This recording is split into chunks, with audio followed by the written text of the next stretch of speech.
Bueno, mis amados hermanos, en esta noche vamos a tener nuestro estudio y va a estar basado en el texto en Isaías 7:14. Isaías 7:14. Y el título en esta noche eh, de este tema es Dios con nosotros. Dios con nosotros. A lo largo del Antiguo Testamento hay numerosas profecías, hay muchas, muchas profecías que hablan sobre la venida de un Mesías. Y estas profecías, mis amados, son una señal de la importancia que tiene este evento en la fe y la esperanza del pueblo de Israel, o sea, el nacimiento del Mesías. El Mesías profetizado, el Mesías anunciado, el Mesías que en la promesa viene para salvar al pueblo de Israel y para salvar a la humanidad. Y el Mesías está profetizado desde el principio, desde Génesis, a lo largo de la historia, por años y años y años y años, siglos, muchos años. En el poder de Dios, Dios quien lo conoce todo, lo sabe todo, su mente es infinita, él conoce, lo sabe todo, todo, todo, todo. Y Él está años, millones de años luz adelante de nosotros. Sea que el Señor ya conoce la historia de Melvin Oliva, Él sabe qué pasó. Como cuando uno va a ver una película, ¿no? Y mira, usted, ya pasó. Y tal vez el artista ya no existe. El artista ya murió, pero, esto pasó en la película. Entonces, Dios conoce mi historia Él sabe qué pasó conmigo, aunque yo esté batallando y tratando de mantenerme en los caminos del Señor, en la fe y en el trabajo, y como esposo, como padre. Pero Dios ya conoce mi historia, Él ya miró la película, mi historia. Entonces, la historia de la humanidad, el Señor ya la conocía desde antes de la creación. Él, en su conocimiento, en su sabiduría, Él lo conoce todo. Cuando Adán y Eva le fallan al Señor, pecan y le fallan, pareciera que el plan de Dios se estropeó, se arruinó. La perfección que había, la creación y todo lo que Dios había creado, aparentemente, dijo el diablo, aquí arruiné todo. Pero Dios está adelante, a Dios no lo toma nada por sorpresa, Él ya sabía que eso iba a suceder. Él sabía porque Él lo conoce todo. Si a Dios algo lo tomara por sorpresa, entonces dejaría de ser Dios, no fuera Dios. Pero Él es Dios, lo conoce, lo sabe, Él es omnisciente, pues, lo conoce, lo sabe todo. Entonces, la historia nos habla del Mesías, el Mesías profetizado desde hace miles y miles de años. Y lo que sucede, el problema con el pueblo de Israel, cuando Jesucristo nace, Jesucristo nace ya en esta casita humilde, pobre, de familia humilde. Los judíos dicen, no, ¿cómo puede ser el Mesías? No puede el Mesías venir de esta familia tan sencilla, tan simple, tan pobre. El Mesías debe de nacer en una escuela, en una casa pudiente y con gente famosa y de la sociedad, etcétera. Entonces a ellos no les cabe en la mente que Jesucristo es el Mesías. Jesucristo, vamos a hablar de esto más adelante, pero Jesucristo reunió todos los requisitos, todas las descripciones, todo lo que la profecía o las profecías del Antiguo Testamento decían. Todas ellas se confirmaron y se cumplieron en la vida y la persona de Jesucristo. A llegar al punto donde se junta toda la historia, las profecías, y todo, todo, todo, todo, todo concuerda que este Jesucristo, y discúlpeme esa expresión, para singularizarlo, Jesús, es el Hijo de Dios, este es el prometido, donde toda esta información, donde todas estas profecías se cumplieron, Él es. Pero los judíos no quisieron reconocerlo. ¿Por qué? porque nació en cuna humilde. Entonces ahí comienza el problema para ellos y hasta que lo crucificaron y hasta que lo mataron, pero no quisieron, bueno, no vamos a pluralizar, pero la mayoría de ellos no lo aceptan hasta el día de hoy. Entonces, a lo largo del Antiguo Testamento hay una y otra profecía que habla del Mesías, y este Mesías es nuestro Señor Jesucristo. Ahora, Isaías 7:14 dice así: por lo tanto, dice, el Señor mismo os dará señal. He aquí que la Virgen concebirá y dará a luz un hijo, y llamará su nombre Emmanuel. Este, mis amados hermanos, es nomás un texto que vamos a usar solamente uno, de Isaías 7:14. Pero este es solamente un texto que hace referencia a las profecías mesiánicas que se encuentran en el Antiguo Testamento y que señalan a Jesús como el Mesías prometido. Su cumplimiento en la vida, la obra que Jesucristo hizo, confirma su identidad como el Salvador y como Redentor de la humanidad. Él es. Él es Jesucristo. En Él se cumplió la, la palabra, la profecía se cumplió en nuestro Señor Jesucristo. Ahora Mateo lo repite. En Mateo 1:22 y 23 dice así: He aquí una virgen concebirá y dará a luz un hijo, y llamará su nombre Emmanuel, que traducido es Dios con nosotros. Mateo 1:22 y 23.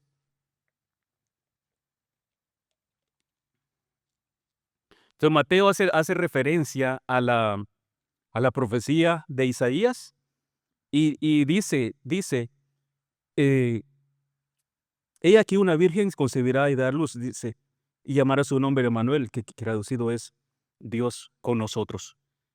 En Jesucristo se cumplieron todas, absolutamente todas las profecías del Antiguo Testamento, y Él confirmó su vida, su ministerio, por medio de sus milagros, por medio de su vida personal, por medio de la muerte, por medio de su resurrección. O sea, todas estas cosas se alinearon perfectamente con las profecías, demostrando así que Jesucristo es el Mesías prometido. No fue casualidad que en aquel día Pedro le negó, no fue casualidad que en aquel día estuvo frente a Pilato y fue llevado a un tribunal y fue abofeteado y fue lacerado y fue lastimado. No fue casualidad, todo estaba escrito, todo estaba ya profetizado, y en él se cumplió todo. Para él llegar a ser, o confirmar, para llegar a ser el Hijo de Dios, el Rey, el Mesías que iba a traer y que trajo salvación a la humanidad. La salvación que encontramos en Cristo Jesús no es la salvación, una salvación física como la que ofrecen los ejércitos, como la que ofrece la policía, sino que la salvación que encontramos en nuestro Señor Jesucristo es esa salvación del alma, la promesa de la vida eterna, un descanso del peso del pecado, un descanso de que no tenemos condenación sobre nosotros porque hemos creído, hemos esperado en Él. Esa es la salvación que Cristo trajo, el Mesías ofreció, y que Cristo trajo a nuestras vidas ahora como hijos de Dios, como cristianos. En estos días celebramos, o se celebra la Navidad, los que celebramos la Navidad. Eh, y ya entramos en la onda de la Navidad, dijo por ahí alguien, que el arbolito, que las lucecitas y todo eso, ¿no? Mucha gente lo celebra, otra gente pues ni modo, ¿verdad? Se lo pierden. Eh, el creyente, mis amados hermanos, no celebra la Navidad como la celebra el mundo. La Navidad no son las ventas especiales, las que ponen en el mall, en los supermercados. La Navidad no es el comercio, o al menos para el creyente, no es el comercio, no son los especiales, no son los descuentos. Y se promueve el comercio durante este tiempo por ser la época. Y las personas que no tienen su fe puesta en Cristo, pues su fe está puesta en otras cosas. Y ellos celebran de otra manera, la manera que nosotros celebramos la Navidad. Pero la Navidad no es como dije antes, no son los regalos, no son los descuentos, no es el árbol de Navidad, no son las luces, aunque las luces traen color y traen alegría a los hogares y a la ciudad. No es eso exactamente lo que es la Navidad. El creyente, mis amados hermanos, y ahí entramos nosotros, el creyente no idolatra o no idolatramos el arbolito de Navidad. Eso no es lo importante, ni las luces, ni el gordito vestido de rojo, con su barba blanca. No es esa la Navidad. Lo que nosotros celebramos en la Navidad es el nacimiento de Jesucristo. Es el nacimiento y es el hecho de que Cristo nació para la humanidad, para salvarnos y para rescatarlos. Yo no sé si usted ¿se oye? Sí, sí, porque siento que Santa Claus está aquí atrás.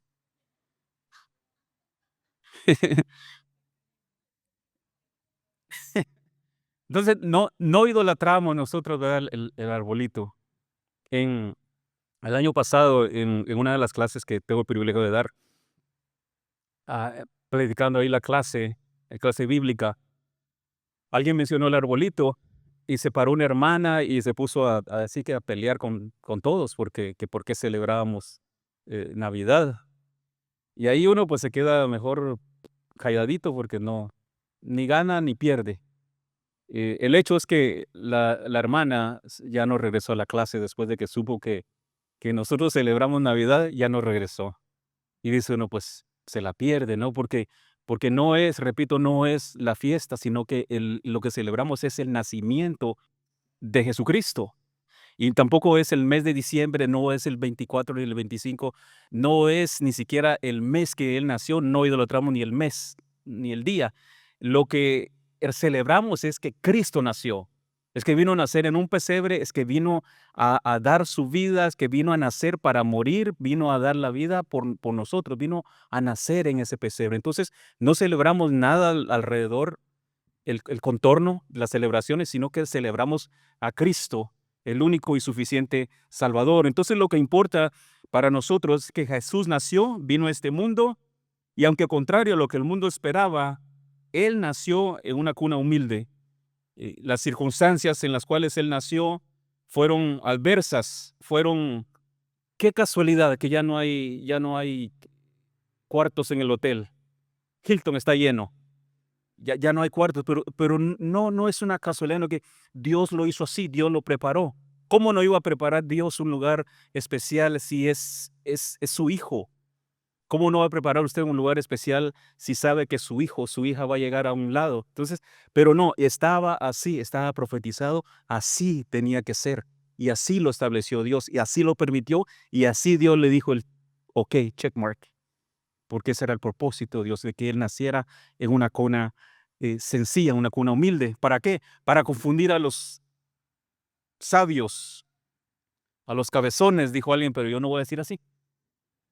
Para confundir a esta gente, Él vino a nacer en una cuna humilde, donde usted y yo nos identificamos perfectamente con Él. Que si él hubiera nacido en cuna diferente, tal vez fuera de la high class y cosas así, tal vez no nos identificáramos con él. Pero como él nació pobre, creció pobre, trabajó de carpintero, usó un serrucho, cortó madera, yo me identifico con él. Él pasó los problemas que yo tengo cuando corto un pedazo de madera y no me sale bien. A Cristo le pasó así. Cuando quiere clavar algo y en vez de pegarle al clavo, me doy en el dedo. A Cristo le pasó así. Entonces, nos identificamos con Él por la vida, por sus principios y por la vida que él vivió. Y Él se identifica también con cada uno de nosotros. La Navidad en sí, mis amados, es la celebración de la venida de Dios a este mundo. Recordemos que el texto dice, y llamará su nombre Emmanuel, que traducido es Dios con nosotros. Entonces, lo que se celebra en Navidad es el nacimiento de Dios a este mundo. Dios nació a este mundo como persona. Ahora, mucha gente tiene problemas comprendiendo cómo es posible que Dios, el Supremo, el creador de todo el universo, de todo lo que existe, cómo es posible que venga a nacer de una mujer. ¿Cómo puede Dios engendrar un bebé en el vientre de una mujer. Hollywood y las películas han dimin minu ¿cómo es diminutizado? Minimizado, no minimizado, gracias. Han minimizado el hecho de que Dios puede venir, o que pudo haber venido a vivir como calidad de hombre, porque Hollywood ha inventado dioses, y ahora para Hollywood cualquiera es Dios o cualquiera es hijo de Dios. Nace un superhéroe y que es hijo de Zeus, o que es hijo de fulano, que es hijo de sutano. Entonces, en la mente del no creyente miran, ok, este es hijo de Dios, este es hijo de aquel Dios y este es hijo de aquel Dios. Y no le dan la importancia suficiente que el Mesías, que Jesucristo, el Mesías prometido que nació en Belén, no le dan ellos la importancia suficiente, porque están acostumbrados a ver alrededor de ellos un sinnúmero de dioses. Para nosotros solo existe un Dios, el único Dios verdadero, el que hizo los cielos y la tierra, el que nos hizo, el que nos formó, el que nos hizo a nosotros. Existe solamente un Dios y un Hijo solamente, que es su Hijo Jesucristo. Ahora, cuando entramos al tema de la Trinidad, ahí está un poquito más difícil, y la mayoría de nosotros tenemos que aceptarlo por fe. Los recibimos por fe, porque ¿cómo es posible que Dios se quedó allá, pero que nació también aquí, y ahora que el Espíritu está con nosotros, pero Dios es Espíritu? Y ahí sí está más difícil, pero por la fe, usted y yo recibimos, aceptamos esto, el tema de la Trinidad, y recibimos y aceptamos que Cristo, porque lo confirma la Escritura, que Cristo nació de cuerpo de mujer, nació, creció como un niño normal. Un niño normal, tuvo sus juguetitos, no tuvo Nintendo, porque en ese tiempo no había Nintendo, pero sí tuvo sus juguetitos.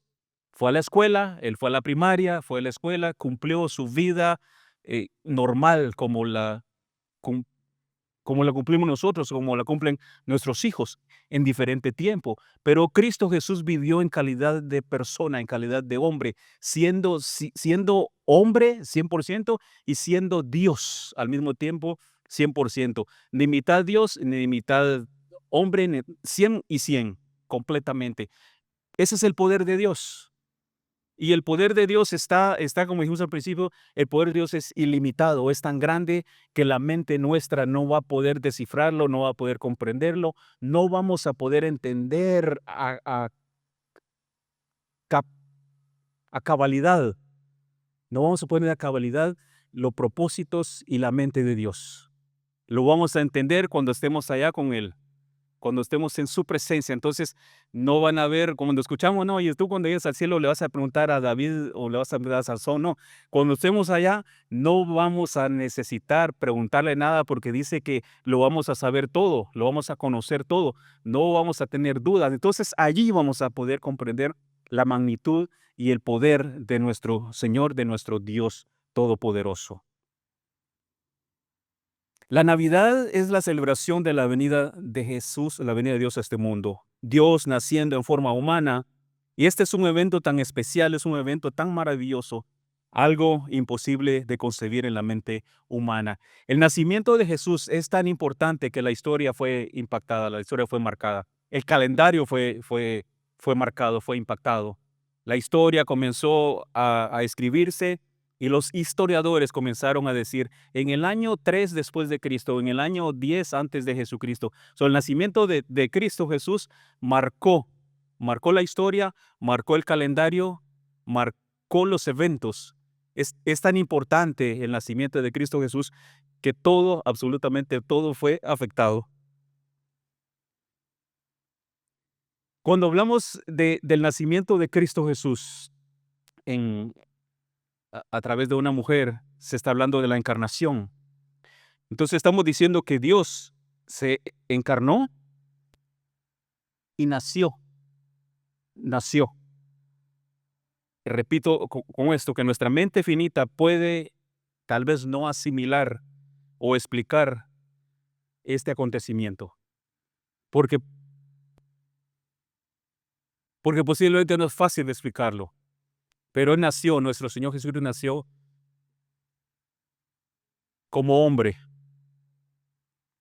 Hay eco, ¿verdad? Es que yo me oigo así raro. como que estoy en un bucket.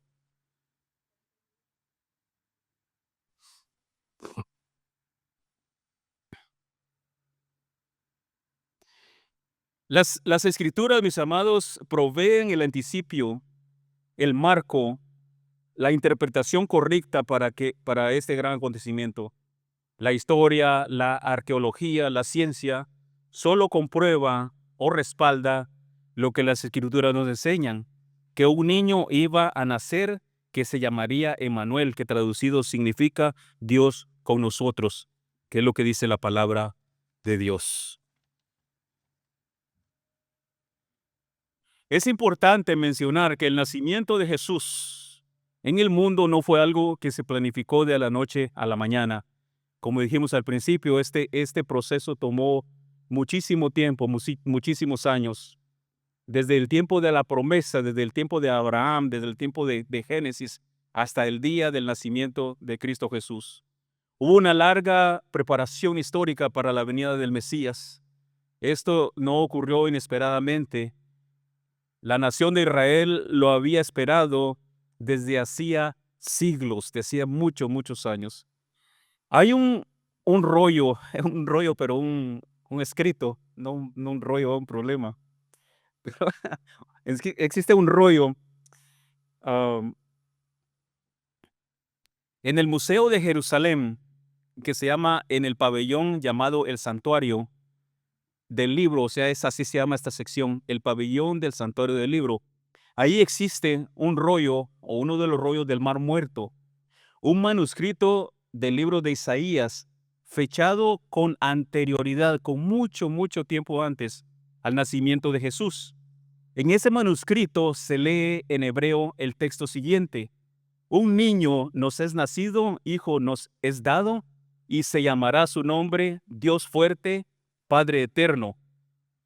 Isaías 9:6. O sea, este rollo se encontró y está en el museo como profecía, como confirmando lo que ya estaba establecido, lo que ya estaba prometido con anticipación. O sea, que las escrituras confirman el hecho del nacimiento del Mesías, de nuestro Señor Jesucristo.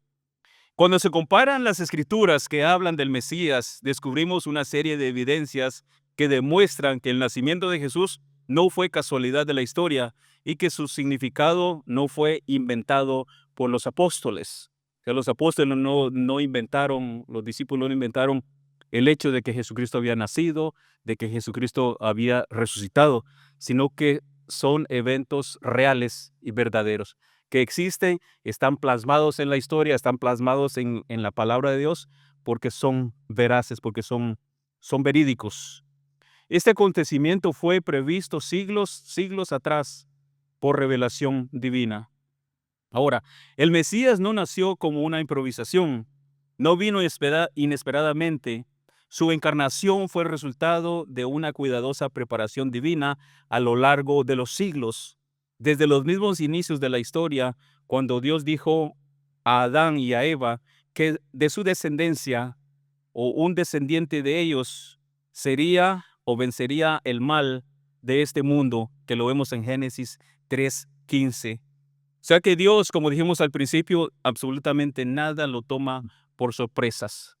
Nosotros nos sorprendemos cuando nos enfermamos, cuando tenemos un accidente, cuando tenemos un tropiezo o algo sucede, porque no lo sabemos, pero Dios no lo toma nada por sorpresa.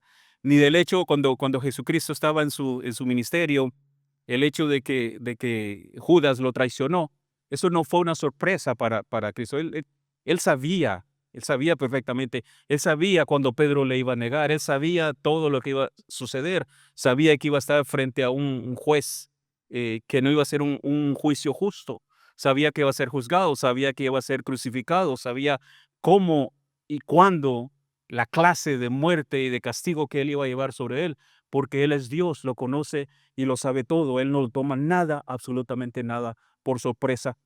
Y es un consuelo para nosotros cuando algo sucede, cuando algo pasa. Nosotros decimos seguido, usamos esta frase: Dios ya lo sabía. Son cosas que uno no puede controlar, están fuera de control, uno no tiene control sobre de eso. Y lo que decimos, nos miramos y decimos: "Dios esto lo sabía". ¿Por qué permitió que pasara? No sabemos, pero Dios no lo toma nada por sorpresa. Y como hijos de Dios, uno tiene que estar, eh, guardado, uno tiene que estar seguro bajo sus promesas, bajo su palabra, sabiendo, confiando que aunque la situación no sea la mejor, no sea la perfecta, Dios está en control. Dios lo conoce, Dios lo sabe todo y no nos ha dejado, no se ha olvidado de nosotros. Nos va a permitir que pasemos por el tiempo difícil, por el tiempo de prueba, pero no se va a olvidar de nosotros, porque a Él no lo toma nada, nada desprevenido.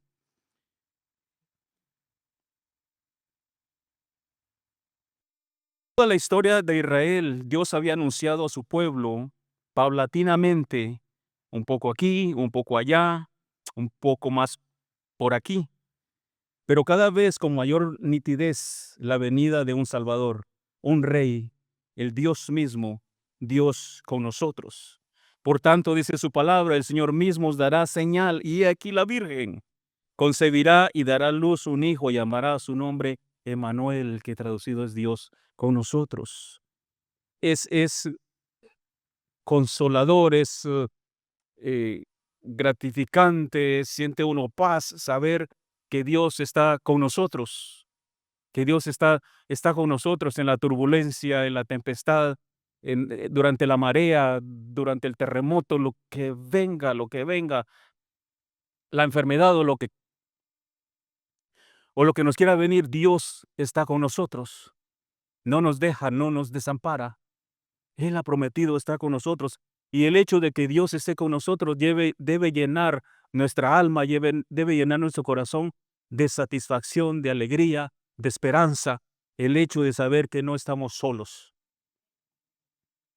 Emmanuel, la misma palabra nos da la traducción, Dios con nosotros. El Dios que siempre ha existido, que es la mayor realidad de la vida. Dios es el origen de todo lo que existe. Nada de lo que hay existiese si Dios no lo hubiera creado, si Dios no lo hubiera hecho. El hombre puede inventar, el hombre puede hacer, puede inventar algo, pero tiene que tomar una base de lo que ya está hecho. Dios hizo las cosas de lo que no existe, de la nada, lo formó todo. Y ese es el Dios, un Dios poderoso, al Dios que nosotros adoramos y servimos, es un Dios todopoderoso, que de la nada tiene poder y tuvo el poder para hacer todo, absolutamente todo lo que existe. Él es el creador del universo. Y sin Dios, mis amados hermanos, nuestra vida carece de significado. Nuestra vida no tuviera sentido si no conociéramos al Dios, creador de los cielos y del universo. No sé cómo sería su vida, pero al menos mi vida no tuviera sentido si yo o Dios no me hubiera alcanzado, si no hubiera conocido al Dios de los cielos. Como decía el canto, no tuviera sentido mi vida si Dios no estuviera conmigo, si no estuviera en mi vida. ¿Para qué vivir?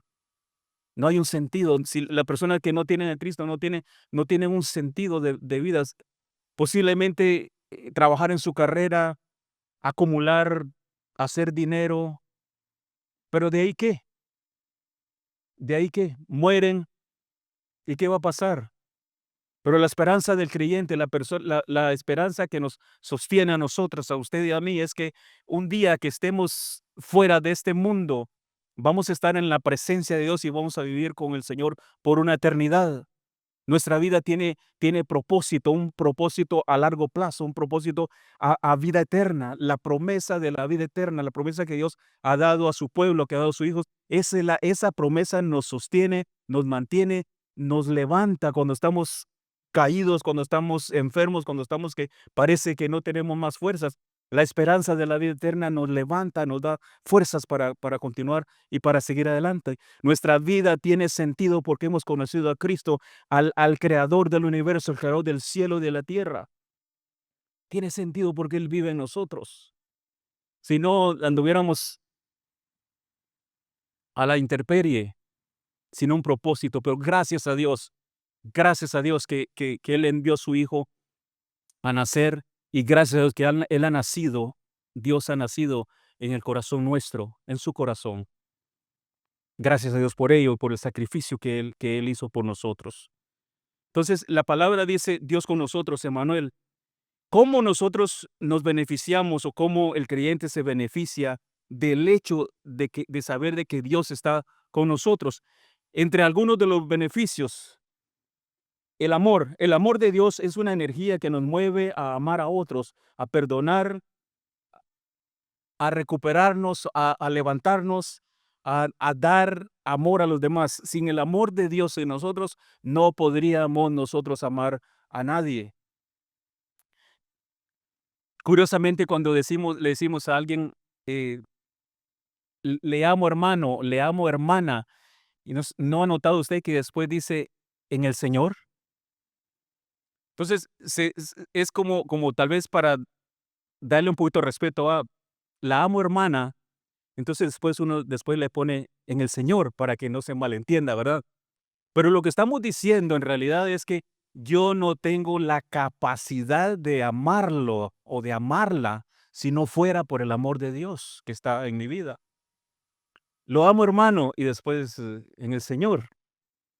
Soy lo que estoy diciendo, yo no soy capaz de amarlo, pero por el amor que Dios ha depositado en mi vida, es más fácil amarlo, por el amor que Dios ha puesto en nosotros. Seguridad. El hecho de que Dios está con nosotros nos da seguridad, nos da sentido de seguridad y confianza. Como dijimos antes, aunque vayamos por el valle de muerte, que aunque andemos por, por tiempos difíciles, tenemos la seguridad y la confianza que Dios está con nosotros. No tenemos miedo porque Dios está con nosotros. Las bendiciones. El Señor nos llena y nos colma de bendiciones todos los días. El hecho de levantarnos, el hecho de poder respirar, el hecho de poder inhalar, el hecho de poder digerir, disfrutar un vaso de agua. Todas esas son bendiciones que muchas veces las tomamos como normal, como que la merecemos, pero cada una de estas son bendiciones.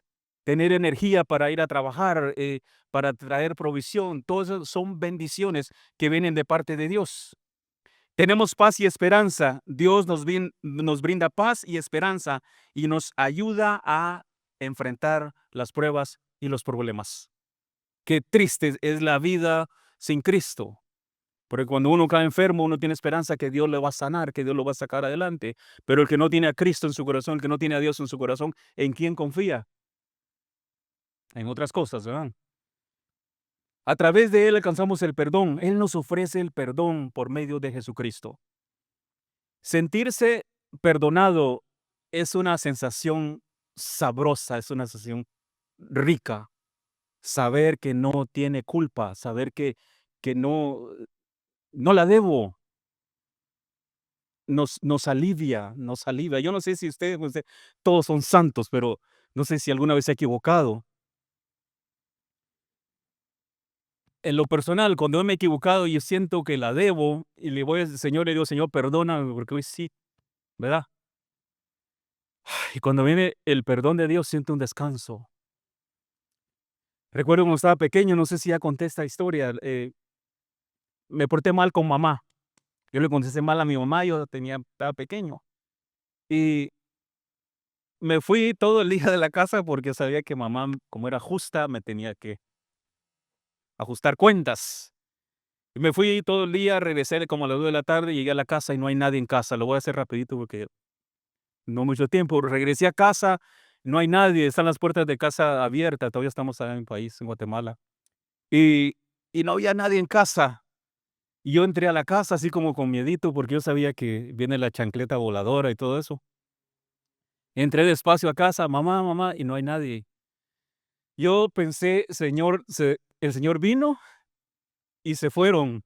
El rapto, el Señor la llevó y yo me quedé por malcriado. Me entró una agonía, me entró un llanto, yo me tiré al suelo y le pedí al Señor perdón, me arrodillé y lloré y perdóname, Señor, perdóname. Al rato aparecieron, ya ya me calmé, me entró una paz, una tranquilidad, pero yo tuve unos 45, una hora afligido, que se fue, que Cristo vino, y los que pasaban en la calle, esos se quedaron por pecadores, y yo también estoy aquí en el mundo. Una aflicción, pero cuando yo vino ella, como que la vida me regresó. Cuando uno se equivoca, cuando uno se equivoca, y no estoy hablando de pecados así, porque no. Pero si uno se equivoca, uno tiene esta confianza de ir con Dios y pedirle perdón, y uno siente la paz, siente la tranquilidad de que Dios lo ha perdonado. Siente uno: "Ay, gracias, Señor", y ya puede continuar, no pecando, sino continuar la vida, y ya más tranquilo, más relajado. Fíjese esto también, tenemos amistad con Él. El hecho de que Dios esté con nosotros nos da la oportunidad de ser amigos de Dios. Imagínese ser amigo de Dios. Si con el hecho de ser amigo de ustedes, yo me siento privilegiado, ya me siento, aunque le vaya a otro equipo, ¿verdad? Pero ya me siento bien. Ahora imagínese ser amigo de Dios. Saber que Dios camina con uno, que cuando usted está manejando, va en el freeway y tiene algún pensamiento, ahí a la par suya va sentado el Espíritu Santo y usted puede platicar con Él, usted puede hablar con Él, usted puede reírse, usted puede contarle, usted puede eh, tener esa comunión, esa armonía con el Espíritu Santo porque es Dios. Entonces tenemos la oportunidad de tener amistad con Dios. No se diga las riquezas. Somos más que ricos, somos más que millonarios por la amistad que tenemos con Dios. Él nos brinda riquezas que las cosas materiales no pueden comprar. Él nos brinda riquezas que los millonarios con tantos millones no pueden obtener. Y nosotros la tenemos gratis porque somos amigos de nuestro Señor, lo tenemos todo. Papá es el dueño del oro y la plata, y Él es mi amigo, Él es mi papá, Él es mi Señor, Él es mi Salvador, Él es mi Dios. Él lo tiene todo, y si Él lo tiene todo, guess what? Yo también lo tengo todo.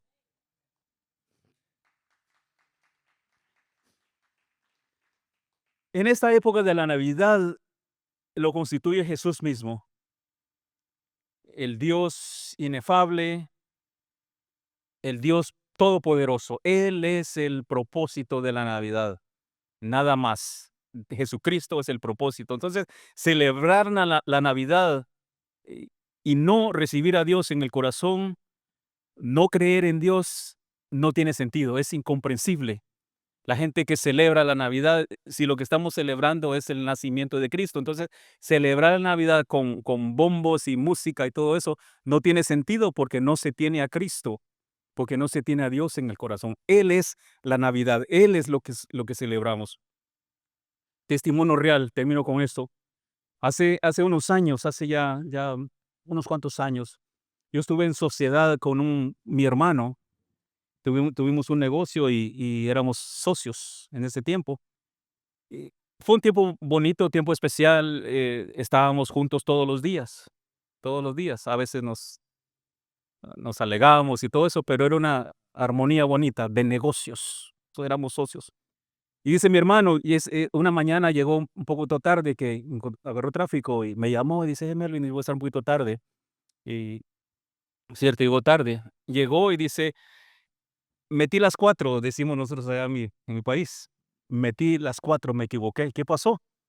Dice: está manejando en el freeway, dice, de repente un anciano, dice, me rebasó, se me puso enfrente y por poco le pego por atrás. La reacción de él fue la de una persona que no es creyente.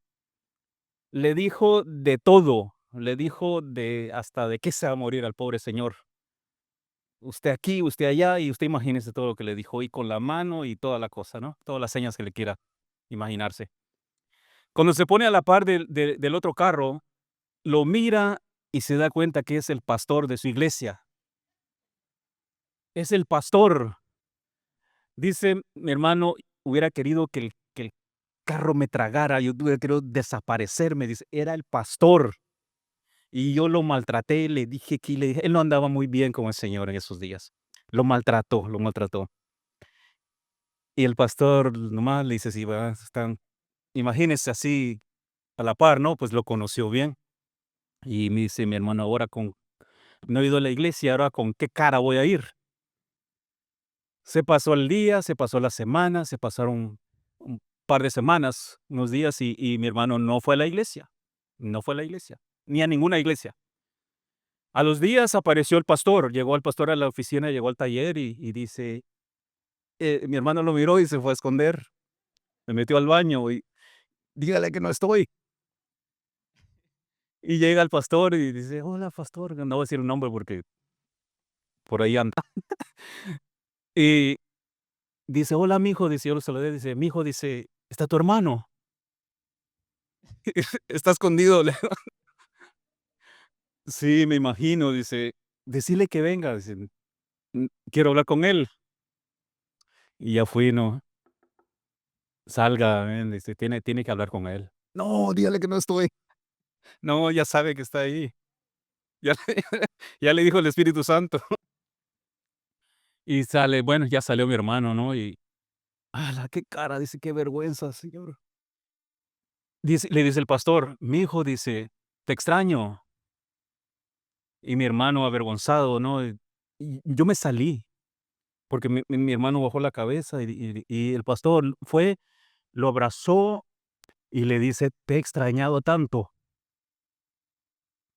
El lugar ahí está vacío", decía, "yo te extraño". Y en eso me salí, ¿no? Pero estaba mirando de afuera. La cosa es que el pastor platicó con él y yo miré que mi hermano se quebró, se quebrantó, empezó a llorar. Y el pastor oró por él y lo perdonó. Le dijo: "Yo no vengo para reclamarte, no vengo para decirte: la qué mala onda la tuya, ¿no? O te voy a poner en disciplina", nada de eso. Le dijo: "Vengo para que sientas o para que te des cuenta de que yo no siento nada, ya pasó y yo vengo para perdonarte". Y yo miré que se abrazaron y lloraron el perdón de Dios. Y ya yo entré después y dice, me abrazó él, ¿verdad? Y nos conocía él desde mucho tiempo. Y lo perdonó y pensando en este pensamiento, en este tema, me acordé de él, o el Espíritu Santo me trajo memoria al pastor y a mi hermano. Dice que Cristo vino a este mundo a nacer en calidad de persona, en calidad de hombre, y nos trajo el mensaje de Dios, que Dios no está enojado con nosotros, que Dios nos ha perdonado, que no pasa nada, que Dios nos ama y que sus brazos están abiertos, y que no importa cuántas veces lo hemos ofendido, cuántas veces lo hemos tal vez maltratado, cuántas veces le hemos fallado, Él no guarda rencor, nos ama con amor eterno, y ese es el mensaje que Cristo Jesús nos trajo en ese pesebre.